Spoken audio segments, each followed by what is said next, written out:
Um texto agora que eu vou destacar do Marcos 6, do versículo 4 ao 6, diz o seguinte: Jesus lhe disse: só em sua própria terra, entre seus parentes, em sua própria casa, é que um profeta não tem honra.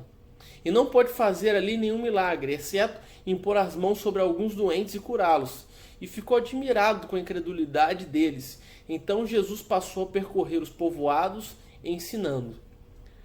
Esse momento é que Jesus ele entra na cidade dele, de Nazaré, no meio dos conhecidos dele, mas nenhum deles acreditaram em Jesus. Assim como alguns atos de fé impressionaram os evangelhos, a incredulidade do povo também impressionou Jesus. E o mais interessante é que Jesus saiu de Nazaré porque não se via aceito ali como um profeta, nem honrado, nem respeitado, e o povo não acreditava no que ele dizia. Você tem um contraste muito grande se você ler lá o final de Marcos, nos versículos 55 e 56, que diz o seguinte: eles percorriam toda aquela região e levavam os doentes em macas para onde ouviram que ele estava.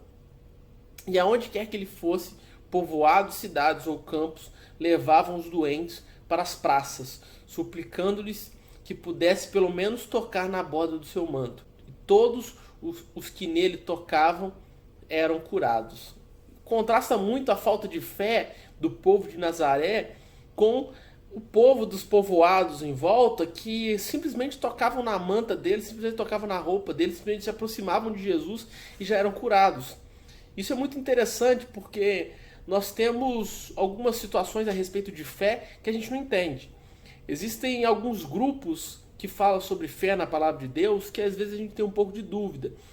Existem aqueles que são os fracos na fé, ou os pequenos na fé, ou aqueles até pobres espiritualmente.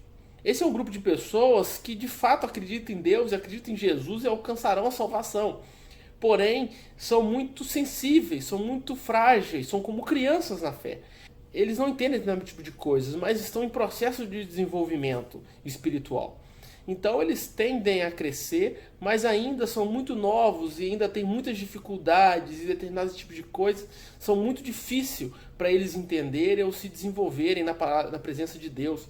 Certos assuntos são muito complexos e eles não conseguem entrar. Certas situações eles não conseguem ter a sensibilidade espiritual e mesmo não ter fé para conseguir realizar determinado tipo de coisa. Mas esse povo ainda é um povo que possui algum tipo de fé. O problema era exatamente o povo de Nazaré. A atitude do povo de Nazaré era exatamente oposta. Os fracos na fé não são incrédulos, eles apenas estão em processo de desenvolvimento e amadurecimento espiritual. O problema são aqueles incrédulos, aqueles que não acreditam, aqueles que não acham que não vai dar, aqueles que acham que não pode acontecer, aqueles que acham que Jesus não pode realizar. Esses de fato não vão ver a presença de Deus, não vão provar da glória de Deus. Por quê? Porque não tem fé para isso. Esses não vão conseguir entender Jesus porque são incrédulos, não querem acreditar e não vão acreditar, e por isso não vão ver o manifestar do poder de Deus, assim como o povo de Nazaré. Que nós possamos ter uma fé sempre viva, buscando nos amadurecer, vivermos coisas maiores espiritualmente, inclusive milagres e maravilhas, mas que nunca a incredulidade venha tocar no nosso coração e venha nos influenciar, para que nós venhamos perder toda essa intimidade e a maravilha de estar na presença de Deus.